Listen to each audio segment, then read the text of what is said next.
YouTube, j'espère que vous allez bien. Aujourd'hui, on se retrouve pour une vidéo sur les romans reçus en avril et en mai. Donc, j'ai décidé de jumeler les 2 mois parce que j'avais pris du retard au mois d'avril et parce qu'on est déjà rendu à la fin du mois de mai. Je sais pas pour vous, mais moi, ça file à une vitesse folle, fulgurante. J'ai envie de dire, le printemps. Je prends toujours un moment au début pour vous dire que je ne suis pas payée pour faire ce genre de vidéo-là. Donc, mon chat non plus n'est pas payé. Je reçois les livres gratuitement par les maisons d'édition, mais ils n'ont pas d'attente nécessairement là, envers du contenu que je créerai. Je le fais vraiment juste parce que j'adore parler de littérature jeunesse avec vous et que ça me passionne tout simplement, donc c'est pour ça que je continue à faire ce genre de contenu. Tant mieux si vous l'appréciez et tant mieux si je peux vous faire découvrir soit des nouvelles collections, des nouveaux romans à ajouter dans votre bibliothèque de classe, dans la bibliothèque de vos enfants ou pour vous-même, pourquoi pas. En fait, j'ai envie de commencer avec une étonnante découverte pour moi parce que j'ai lu un roman fantastique. Je sais, c'est étonnant. En fait, je me suis rendue à la moitié. Il n'est pas encore terminé parce que, comme vous pouvez voir, c'est une bonne brique. Donc, ceci explique pourquoi j'ai pas beaucoup lu des romans que je vais vous présenter aujourd'hui. J'ai des choses à vous dire, mais je les ai pas tous lus en profondeur. Mais Whisperwicks, pourquoi j'ai décidé de le lire, c'est parce que au zoo, on fait comme une grosse, pas mise en scène, là, mais on comme moussé là, vraiment la sortie de ce roman-là. Ils l'ont publié dans 12 pays différents en même temps. Et je trouvais que il y avait vraiment beaucoup d'audace là, avec cette publication-là, donc je me suis dit que j'allais l'essayer. J'ai aussi vu la critique de Sophie Lee et ça m'a donné envie de moi aussi découvrir le monde de Whisperwicks. Je vais vous lire la toute première phrase parce que moi, un roman qui commence comme ça pique assurément ma curiosité. Chapitre 1, la fissure dans le mur. Tout commença par une fissure dans le mur. Moi, ce genre de phrase, tout commence par... Puis là, on fait juste comme attendre de qu'est-ce qui s'est passé, puis quelle sera la suite aussi. C'est franchement bien réussi. Si vous voyez les post-it, c'est parce que je modélisais une stratégie de lecture avec mes élèves dans la classe. Et donc, Whisperwicks, on a deux histoires un peu en parallèle qui vont s'entrecouper à un certain moment. On a l'histoire d'un jeune garçon qui est porté disparu et c'est lui donc dont l'histoire commence avec la fissure dans le mur. La fissure est comme une entité qui va finir par lui parler puis lui faire faire des mauvais choix. Et il va finir par disparaître et on tombe après dans le monde réel. Et Benjamia est dans le monde réel, ne parle pas vraiment à ses parents. Il y a comme une grosse colère, une grosse rancune, mais on ne sait pas encore pourquoi. On comprend qu'ils sont partis en voyage, il vit avec sa grand-mère pour l'instant, mais il alimente vraiment une grande frustration envers ça. Et il habite dans une bibliothèque, dans une librairie, il vend des livres. Et il va recevoir par la poste une poupée. Au début, il pense que ça vient de ses parents, puis il est encore plus insulté que ses parents lui offrent une poupée. Pourquoi il ferait ça? Jusqu'à ce que la poupée prenne vie la nuit, se transforme en animal la nuit et que l'animal fout un bordel, saccage tout. Donc, il va décider de suivre un moment donné l'animal en se disant c'est sûr que je dors de toute façon, qu'est-ce qui pourrait bien m'arriver? L'animal va le faire traverser une porte qu'il n'avait jamais vue avant. Et la porte va l'amener dans le monde du Dédalium. Et il ne pourra plus, dans le fond, revenir dans le monde normal, donc notre monde. Et le Dédalium, c'est en fait un labyrinthe dont toutes les rues, tous les passages finissent par se modifier. Et donc, quand tu t'aventures un petit peu plus loin de ta rue, tu es porté disparu parce qu'il n'y a aucun moyen que tu retrouves ton chemin. Alors, c'est un peu ça, un peu la prémisse, je pourrais dire, c'est quand même une longue prémisse, là. Mais vous comprendrez que là, dans le fond, lui, il va essayer de retrouver son chemin pour rentrer à la maison. Et il y a quelqu'un qui va essayer de l'aider avec ça parce que lui, c'est un papa qui a perdu son fils. Et il se dit, mon fils, où qu'il soit, j'aimerais ça que quelqu'un l'aide comme moi, je vais aider ce garçon-là. Mais la sœur du jeune garçon qui est porté disparu, elle est vraiment pas d'accord avec ce que le père fait, puis elle va décider de partir à la recherche pour retrouver son frère jumeau.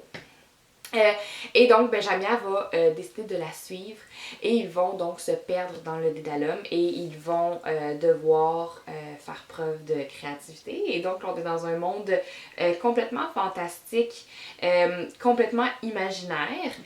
C'est sûr, je vous mentirai pas qu'il y a des scènes où j'ai eu de la misère, là, comme...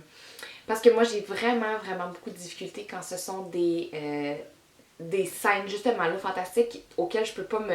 J'ai de la misère à m'imaginer puis à me faire des images dans ma tête quand c'est irréel. Dans ce cas-ci, là, je me suis rendue à la moitié. J'ai vraiment accroché là, au début, là, vraiment, je le lisais puis je me disais, mon Dieu, est-ce que ça va me faire aimer le fantastique? Toutefois, là, je vous avoue que je suis rendue à la moitié puis j'ai un petit peu perdu l'intérêt. Entre-temps, Fab 4, donc je vais vous en parler après, Fab 4 est sorti et donc j'ai délaissé ma lecture pour lire Fab 4. Là, j'ai fini Fab 4, mais j'ai comme pas nécessairement envie de m'y raccrocher. Toutefois, la critique de Sophie Lee, elle disait exactement ça, qu'au milieu, elle avait un petit peu perdu de l'intérêt, mais que la fin valait vraiment la peine. Et en même temps, mon élève avait acheté ce livre-là en librairie et là, on s'est fait comme un petit club de lecture. Puis là, on voulait le lire ensemble. Finalement, elle l'a clenché vraiment plus vite que moi. Et là, elle arrête pas. Là, je pense que tous les jours, elle vient me voir. Puis là, elle me demande où est-ce que je suis rendue. Puis elle était vraiment déçue quand je lui ai dit que j'avais décroché puis que je savais pas si j'allais le finir. Donc, juste pour ça, je pense que je vais me forcer et je vais le finir. Puis à suivre comment sera ma critique finale. Mais quand même, pour qu'il réussisse à m'accrocher aussi longtemps, c'est quand même pas rien. Et mon élève, elle me dit que c'est son livre préféré à vie depuis. Puis c'est quand même une grande lectrice de fantastique. Puis elle dit que ça l'a détrôné là, tout ce qu'elle avait déjà lu avant. Donc quand même, hein, c'est une très belle critique. Alors voici les Whisper Weeks chez Ozu. Je vous parlais donc de Fab 4. Là, je l'ai imprimé.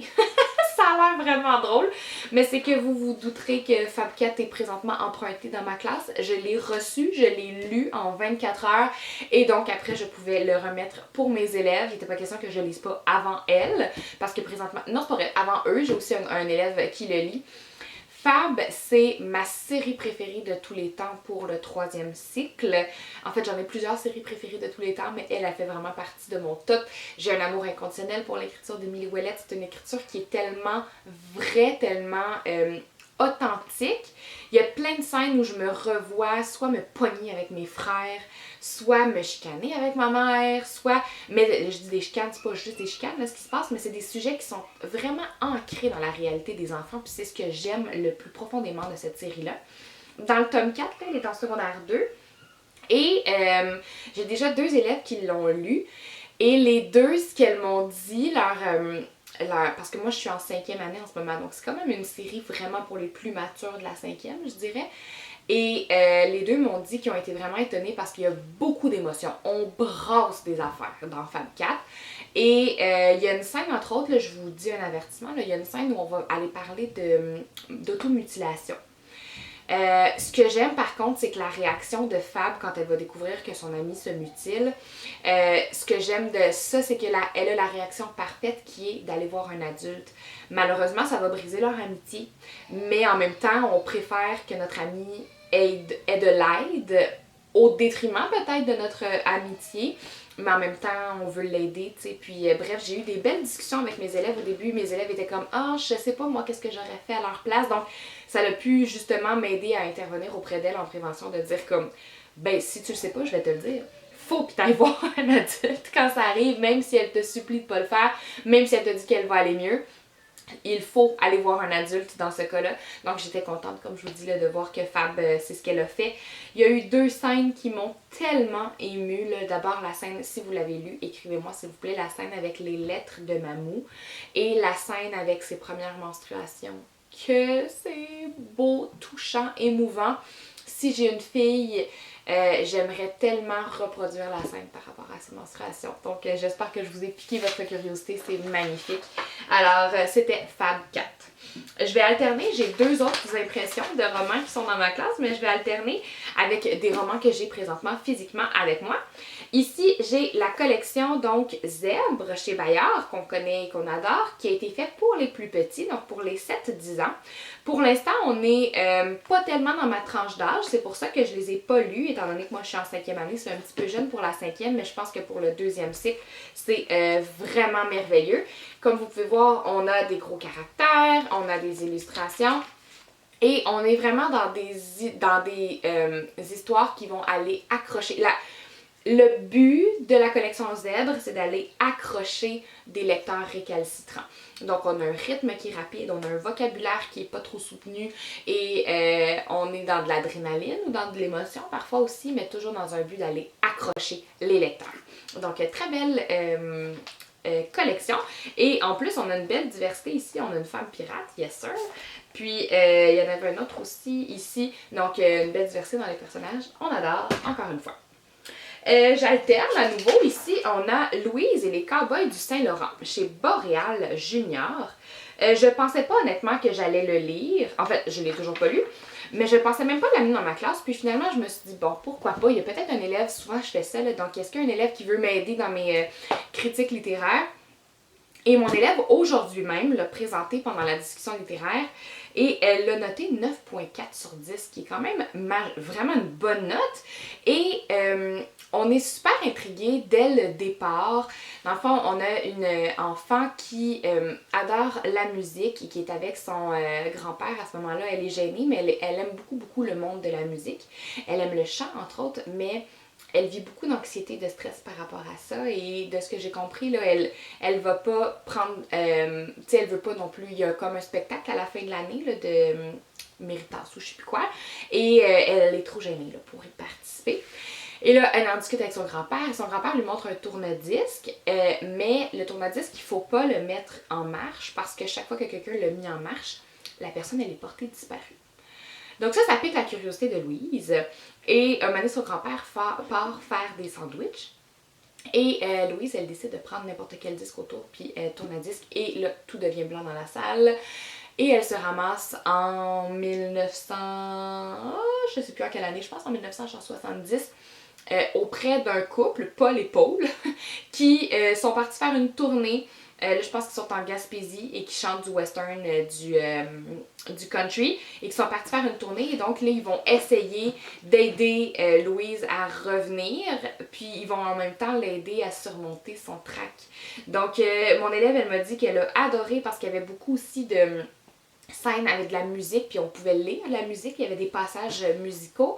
Elle a dit qu'elle s'est reconnue parce qu'elle-même, elle aime le monde musical, mais c'est quelque chose qu'elle n'aurait jamais fait. Alors, elle a vraiment aimé sa lecture, puis ça l'a tu sais, sa critique était tellement belle et bien... tu sais, j'ai l'impression de quasiment vous l'avoir lu tellement elle nous l'a bien décrit. Alors, clairement, ça a piqué ma curiosité, je vais pouvoir le lire moi aussi.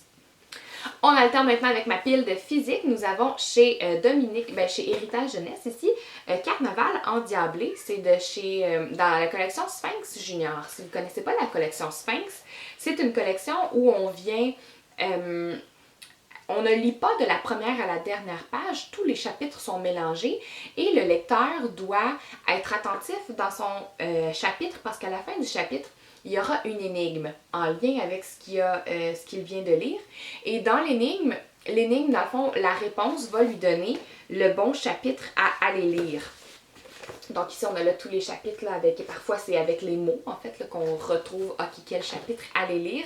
Ce qui fait que c'est super dynamique comme lecture et on est toujours dans des romans super, super adrénaline. Dans les Sphinx, c'est écrit, Sphinx Junior, pardon, c'est écrit plus gros.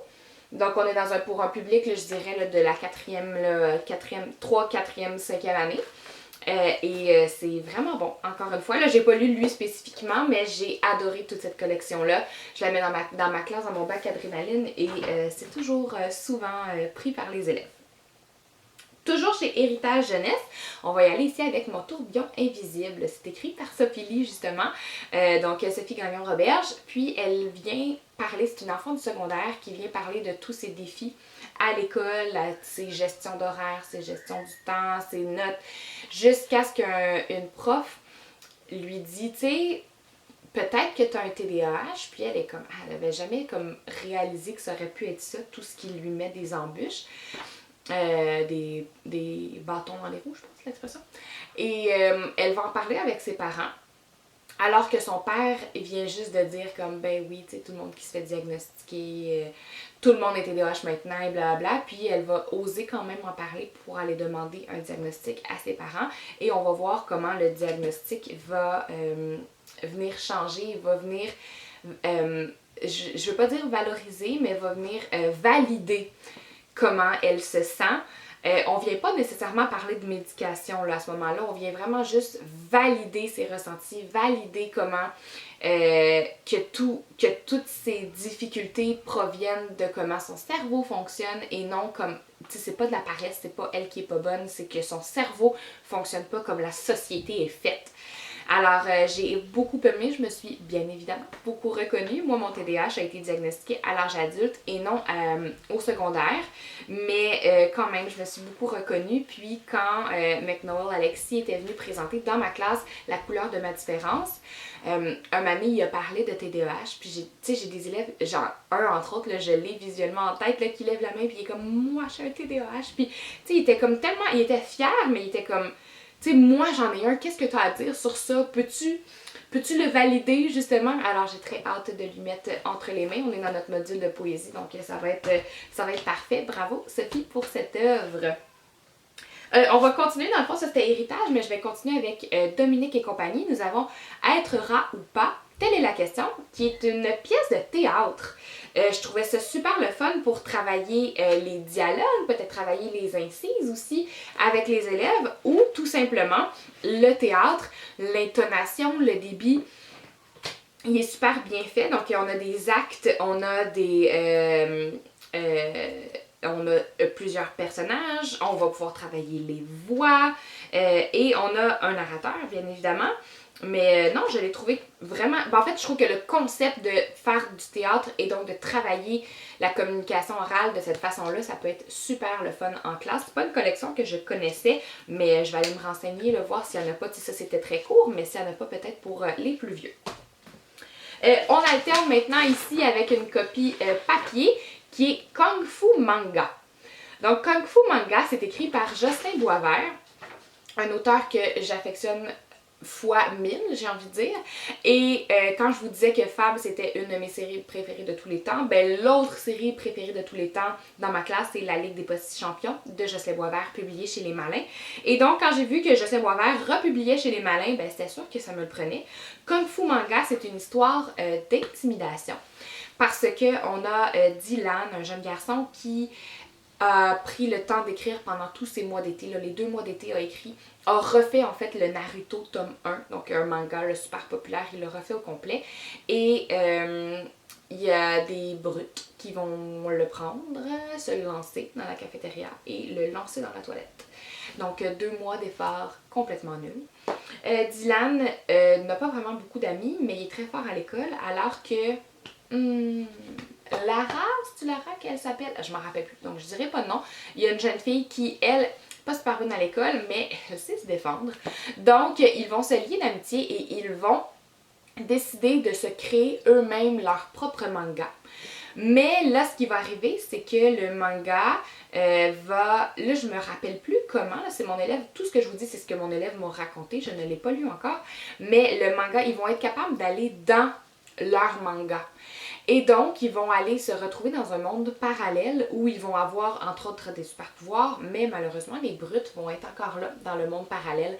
Et il y a quand même plusieurs scènes de violence. Là, à date, là, ce que mon élève me racontait, c'était pas... c'est ça, c'était un petit peu violent, donc j'ai hâte de le relire parce que là, déjà, sur la couverture, on voit le mangaka et le karatéka. Donc, on va avoir des arts martiaux. J'ai hâte de le lire moi-même. Le moment, il me parle que la main a tellement frappé fort que comme ses os ont cassé. Puis, tu sais, c'est quand même des bonnes batailles. Oui, on est dans un monde parallèle, mais quand même. Alors, j'ai hâte de le lire, mais mon élève, là, comme, il capote. Et c'est un manga roman. Donc, ça se lit à l'envers, mais c'est un roman. Donc, ça se lit de la même façon qu'un manga, mais en roman. Donc, c'est pour ça que quand je l'ai amené dans ma classe, je savais que j'avais pas le temps de lire prochainement, mais je savais que mes élèves en ce moment, ce sont tous des fans de manga. Donc, je trouvais qu'on allait chercher comme un public vraiment intéressant, là, de mélanger le manga et le roman. C'est brillant. Donc, quand il l'a présenté aujourd'hui à la discussion littéraire, j'avais plein d'élèves comme qui avaient des étoiles dans les yeux puis qui avaient juste hâte de le lire. Chez La Courte Échelle, maintenant, nous avons Poussière d'été, écrit par Joanie Boutin. Poussière d'été, je ne pense pas que ce sera un roman que je vais mettre dans ma classe. Je pense que c'est un roman qui est un petit peu plus mature. C'est elle qui nous avait offert pour Noël... me rappelle plus c'est quoi le titre pour Noël. C'était une histoire d'un band qui avait comme un concours pour gagner des billets, puis c'était une chasse au trésor au travers de la ville de Québec. Et pour que je dise que moi, j'ai aimé une histoire de Noël, fallait que ce soit vraiment bien écrit, que ce soit touchant et que ce soit pas quétaine du tout. Et donc là, Joanie Boutin nous parle d'une histoire c'est une histoire d'amitié, mais de mort aussi, et de comment la personne va devoir, dans le fond, le duo amical va devoir renaître de la mort de sa meilleure amie. Je ne l'ai pas lu encore, mais assurément, je le mets dans ma pile à lire, dans ma table de chevet, parce que c'est le genre de petite lecture d'été. Ben là, je dis lecture d'été, c'est clairement pas léger, mais c'est le genre d'écriture qui se lit tellement bien, qui se lit en quelques heures à peine. Alors, j'ai déjà hâte d'avoir moins de choses à faire pour pouvoir le lire. Et je termine avec La Bagnole, 2 nouveaux recueils de poésie. Je les ai beaucoup aimés, toutefois, je ne pourrais pas les mettre dans ma classe parce qu'ils traitent de sujets qui sont un petit peu moins accessibles pour des 5e années. Pour le secondaire, par contre, je les recommande assurément. Donc, nous avons ici Lauriane Charbonneau, To-do list pour les jours tristes. Donc, elle a appris qu'un de ses amis est hospitalisé et sa mère refuse qu'elle aille la voir parce qu'elle a peur que ça déteigne sur elle. Hospitalisée dans le sens, elle va pas bien. Elle, on ne sait pas trop qu'est-ce qui se passe, mais clairement, elle allait pas bien. Donc, elle va lui faire une to-do list pour les jours tristes de toutes les choses que tu dois faire. Donc, là, je vais vous en lire quelques-uns. Attendez-moi. Première chose, voyons, c'est ça. Je m'excuse. Première chose, transforme-toi en monstre, chante, marche du côté ensoleillé, crie fort, trouve-nous des nouveaux noms, prends une pause, désobéis, trouve où ça respire, achète-toi une plante. Donc, on est dans un... C'est tous super des bons conseils, mais un petit peu trop mature, mettons, pour mes élèves. Ça ne rejoindra pas vraiment leur réalité, mais pour le secondaire, je pense que ça peut vraiment être aimé. Et l'amour est une niche, donc encore une fois, de la poésie. Et ici, on vient parler de l'amour, carrément. Donc, très belle plume, cette Alexandra Campo, pardon, je cherchais son nom de famille. Je trouve ça le fun quand des fois on a des petites illustrations aussi. Ici, c'est pas comme la collection Héritage Jeunesse. Ici, là, chez Unique, dans Unique, on vient jouer avec le graphisme des mots. Mais ici, on est dans de la poésie là, vraiment là, à l'état pur, si je peux dire. Alors, ça fait le tour, hein? Ça a été quand même une longue vidéo, étant donné que j'ai jumelé 2 mois. J'espère que vous vous serez rendu jusqu'à la fin. N'hésitez pas à mettre un commentaire s'il y a un livre qui a piqué votre curiosité. Et on se retrouve dans une prochaine vidéo.